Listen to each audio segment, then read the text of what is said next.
கொஞ்சம் பாருங்க.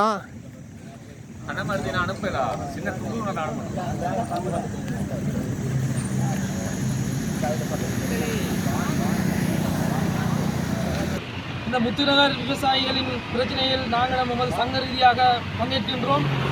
பழைய அரசாங்கங்கள் போலே இந்த அரசாங்கம் நடந்து கொண்டிருக்கின்றது.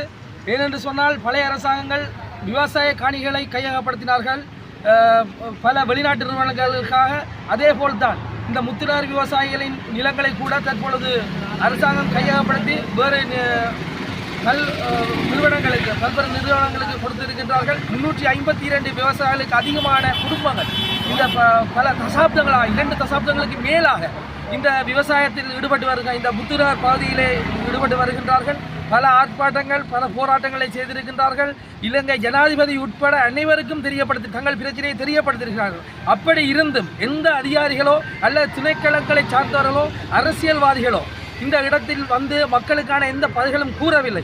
தற்பொழுது 2 நாட்கள் இன்றைய தினம் 6ஆவது நாட்களாக இந்த கொட்டும் வெயிலிலும் மழையிலும் மக்கள் இந்த இடத்தில் வந்திருந்து சத்தியாகிரக போராட்டத்தை செய்து கொண்டிருக்கிறார்கள். 3ஆம் தினம் இந்த இடத்திலே நமது கச்சேரிக்கு முன்னால் நடைபெற்றுக் கொண்டிருக்கின்ற இடத்திலே டிசிசி மீட்டிங்கின் போது நாங்கள் இந்த மக்களுக்கான ஒரு உறுதி நிலைப்பாடை தருவோம் அல்லது முடிவை அறிவிப்போம் என்று கூறி சென்றவர்கள் கூட இன்று 6ஆம் நாள் ஆகி கூட அவர்களுக்கான எந்த விதமான பதில்களையும் தெரிவிக்கவில்லை. ஆகவே விவசாயிகளாகிய நாங்கள் அனைவரும் இவர்களுடைய ஆர்ப்பாட்டத்திற்கும் சத்தியாகிரகத்திற்கும் நாங்கள் எமது பங்களிப்பை செலுத்த தயாராக இருக்கின்றோம்.